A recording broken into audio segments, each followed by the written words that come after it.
They say that it's a big rich town, yeah. But I just come from the poet's pause. Bright lights, city lights, I gotta make it. This is where it goes down, yeah. This is where we tell these jokes about this crazy show that we watch called Power.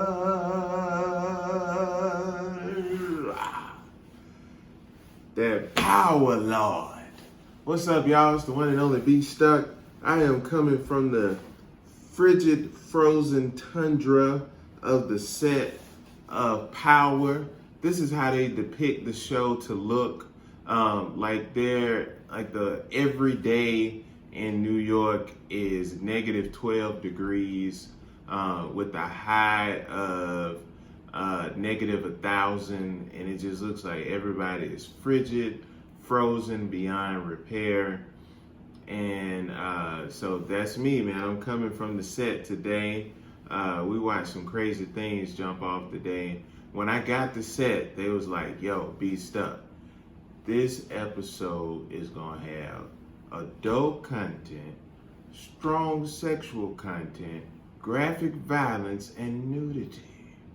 And y'all, what have I said? There's a correlation between great episodes and that being and your ratings warning before the show starts of what's about to go down, and it being a great episode. This was a really good episode. It's probably one of the best episodes that they've had so far. I truly enjoyed it from start to finish. It was so outstanding and magnificent to have everyone finally realize that Tyreek needed a whooping. That was it. It took another mother of another child that's trying to save her child, Lala. It took her to be like, nigga, get off my door. Like, you need a whipping. I know you. You used to come around here and you used to steal stuff when you was a kid. I know you. You need a whipping. So finally, everybody saw it. Ghost saw it. We started the show. He put a gun to his head. And that was pretty cool to see him like finally turn up on his son. What else, man? It was a lot going on in this episode. Everything from what did I say? They took BG from us. Just when I gave him that long, thorough breakdown as a character of who he was on the show and in real life, they killed Anthony Mason's son, Black Grimace. I'm pretty sure that the next role he gets, they'll be like starring Black Grimace. They're like, wait, is his real name Black Grimace or is it something else? His mom named him Black Grimace? No, nigga, his name is Avery Mason. But R.I.P. Black Grimace. He went out. It was a crazy way he died, y'all. Like, he was the conscience of the episode where they was getting ready to shoot Dre in the trunk of this car, and then he busts out like Deadly Do-Right. It was like, you know, guys, isn't the enemy of our enemy like our friend? He should be our friend. Let's befriend him. And they befriended him, and man, Dre shot him in the head. And what was crazy was like when they shot him, he sat down on the couch and was like, hey, bro, like, you can't sit down on the couch when you get shot in the head. Like, you supposed to, like, drop to the floor because, like, you dead. But it looked like he had ate the bullet. Like, he had chewed on it and got full and then just, like, passed out on the couch because he had the itis from putting ketchup and mustard on his bullet that went through his brain. It was weird to see. Like, I don't know anybody that's been shot in the head and then, let alone somebody get shot in the head and then go sit on the couch. Like, it's the wildest thing to see. Let me see, man. Let's go through the episode. We got Sax Fifth Avenue came back in the show, and finally he gets fired, but he's not really fired, and that's what makes it less enjoyable, is that he didn't truly get fired. He actually got on administrative leave, which leads to the baldhead guy to say that he wants to disbar him and hopefully send him in jail.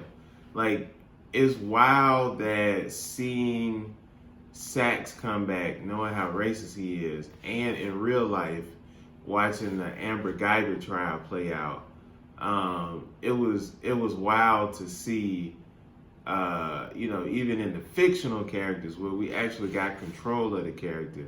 We like, man, he ain't going to jail, he white. On the show. And then in real life, we say the same thing. It's like, this racism is killing us inside. Oh, man. So the hope is that he will get disbarred. We won't see him anymore on the show. But unfortunately, he put the tracker on Dre. And probably he going to come back and they going to trace Dre, and then he gonna get back in their good graces, and then they won't fire him, and that's gonna really suck. Then that means we gotta deal with Saxe like some more. What else happened? So we got. I had to get those parts out the way because those were important. I was kind of proud, but at the same time disappointed that Lala didn't die. It was good. On one hand, she kind of saved herself, but the show was teasing her to die. Like, they kept, Ghost gave her money. She ran up on faces and glasses. She disrespected Tariq at the doorstep. It was teasing us for her to die, but she made it through another episode, Lord. So that made me think that she will die, but it might be at the hands of Tommy, but we just don't know. She shot Faces and Glasses' friend, and that nigga dead than a motherfucker. He came in, he wasn't supposed to be that strong arm. He brought a knife to a gunfight. Old girl shot the shit out of his ass. I was like, damn, she blew a burger out his back. Cause why would they hire this guy to go after Lala? Like, he couldn't move fast in case, what if Lala, obviously, you gotta get a more physically fit guy to, keep up with Lala. Cause, she got a higher center of gravity with her surgical implant butts. So, she could have weaponized her butt. But because her center of gravity, did a pendulum swing, I'm breaking out the physics right now.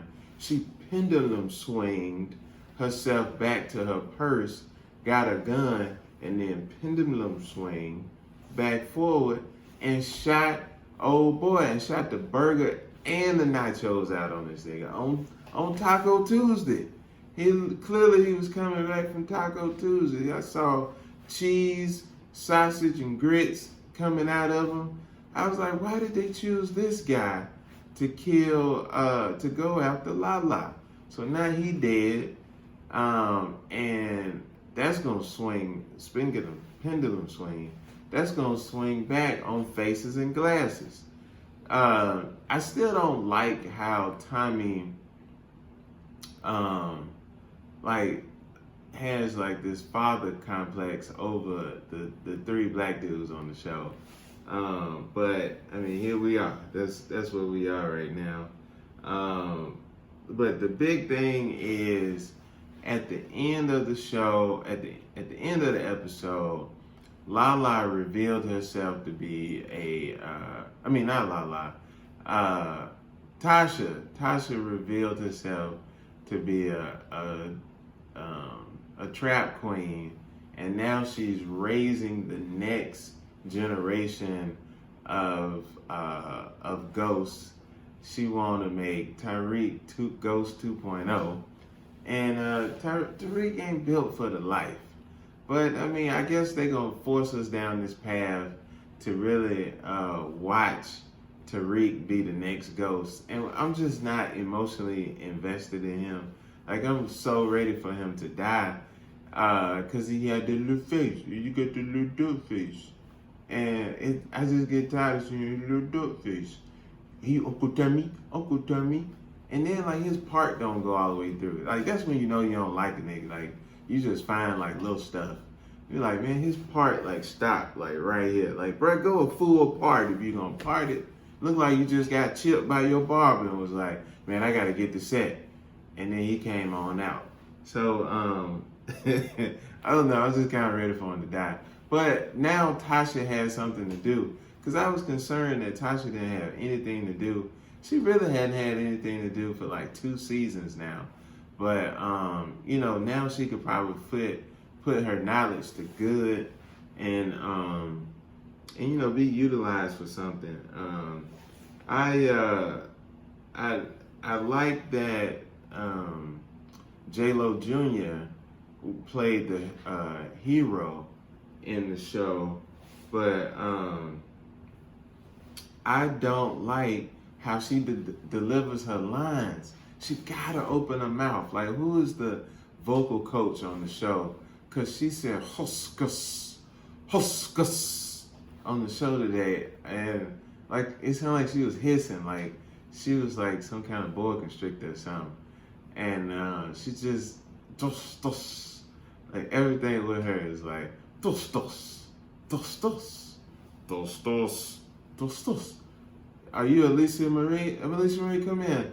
Hi, I'm dos dos. And then she walk in. Oh man, but anyway, I'm fine. I was just glad that she got I mean, she's actually good at her job, except, you know, she didn't really put a lot together in the way that she should with the Ghost case, but she brought down Saks Fifth Avenue, and I'm so happy about that. And then she a rookie on the job and everything. What else going on? Oh man, we got the little pasty face dude who works for Tate Lorenz. Tate Lorenz been giving the blues to pasty face white dude's wife, been giving the blues to her left thigh and the funk in her right. And he been driving his poles up, down her middle. And pasty face dude came in and saw it. And it was the reverse of like what you see like the cuckold. Like normally the white dude bring his black coworker home and fuck his wife. But it's different when you got a black wife. Like you can't let her get exposed to what she missing. And Buddy was pissed off. Like he was about to set the whole campaign, the whole Democratic Party on fire. Cause Tate Lorenz was giving rounds. And I'm like, dang, she getting her coffee black. And then Ghost come in. Like, I love how the show like goes to Ghost, like, you know, like kind of zooms in on his face, and he makes this facial expression and sound design creep in. It's like it's telling Ghost, like, fam, you're gonna have to kill him. And then Ghost be struggling because he don't want to kill nobody, but it's like, oh, I gotta kill him. And we thought he was gonna run up on the paste face white dude, and shoot him. But now he offered him a PM job to be over the Queenstown project, which is going to be an interesting predicament to find himself in. I'm curious to see how this all plays out.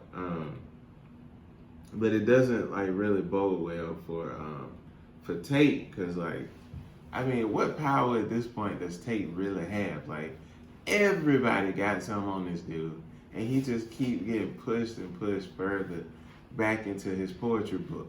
Like at some point, he got to pull his poetry book out and be like, man, I remember when I was old dog and I ain't take no shit off of nobody. I crept through the fog with my Uzi. Now I feel like I'm losing this race. And then everybody started snapping at the club. But he ain't got time to write poetry because he just getting shafted. He gonna have to take his life back over somehow, some way. Another thing about Ghost, Ghost truly believes in higher education. He really thinks that sending Tariq to college, you know, he I guess he feel like he gonna turn out better. And like what? What are you gonna be at this point? Like he's seen people die, he's caught bodies, he's seen bodies drop. I mean, like Ghost, they gotta stop it. And I'm hoping that after this episode and what they revealed on their parenting skills or lack thereof, that they just like let them know, like, fam, like you're not gonna make it.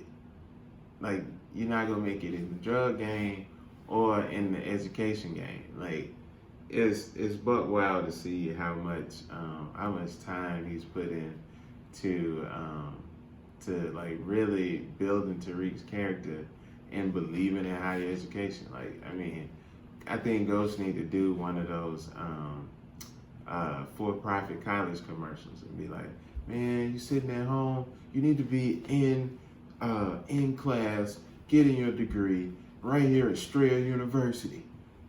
It's so crazy like that. Yeah, I got a question for you.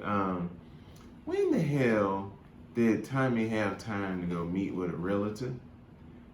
Like, I mean, you know how hard it is to buy a house in today's housing market, but he had time to get approved. I mean, to meet with a realtor, get approved for a loan on the house, move in. Like, I mean, like when did Tommy have time to do this? Like, I really need like that edited scene when he went into the different mortgage lending offices to find out like what he needed as far as collateral on this house. And then wasn't that the same house? Wasn't that 50 Cent house? I think that's 50 Cent house because he bought it. 50 Cent bought his house in real life from Mike Tyson. And I remember they showed that house on MTV Cribs like some years ago. And I was like, ain't that the same crib? I don't know. It'd be wild if they just like cut to like 50 Cent or like Mike Tyson, like cutting the grass or something. Like it's gonna be wild. Like, hey Kanan, man, you gotta go hide. Like you ain't on the show no more. Like it's gonna be weird to see once Lala and Tommy get moved in. What else, man? What else? I'm doing a speed round.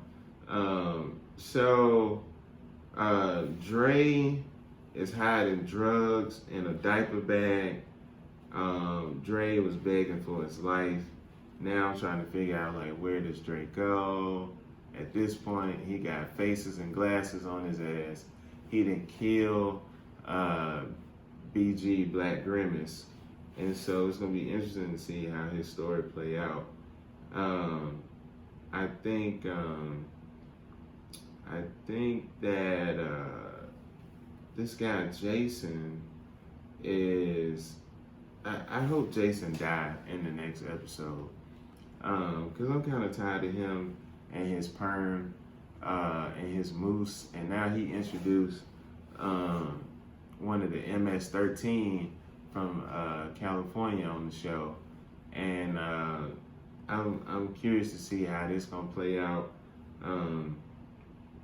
I love that Lala did not die in this episode. I love how Lala's parenting skills came in at a very important time that kind of saved her life and then, prolonged her life on the show. And I just thought that was kind of cool how she kind of used her resources. But she still ain't cut out for this life.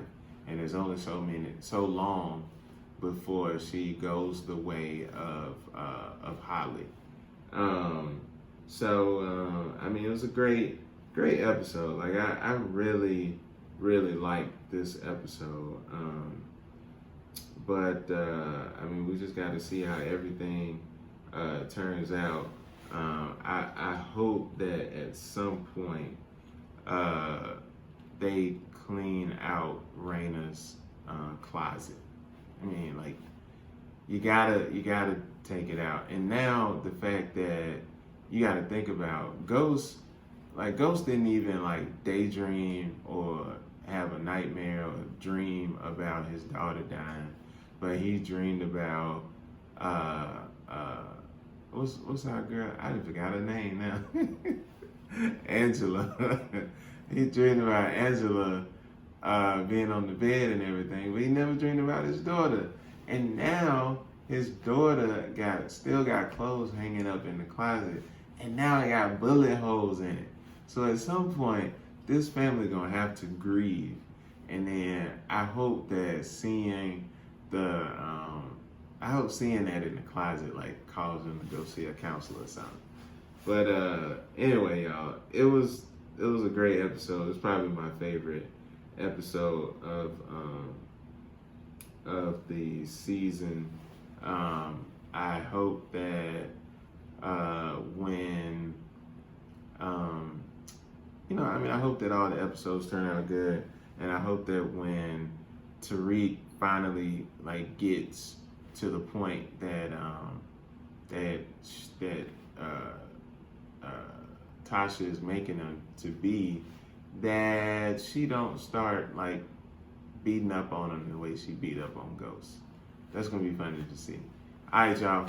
The one on the Be Stuck, man. I see y'all next week. I'll let y'all.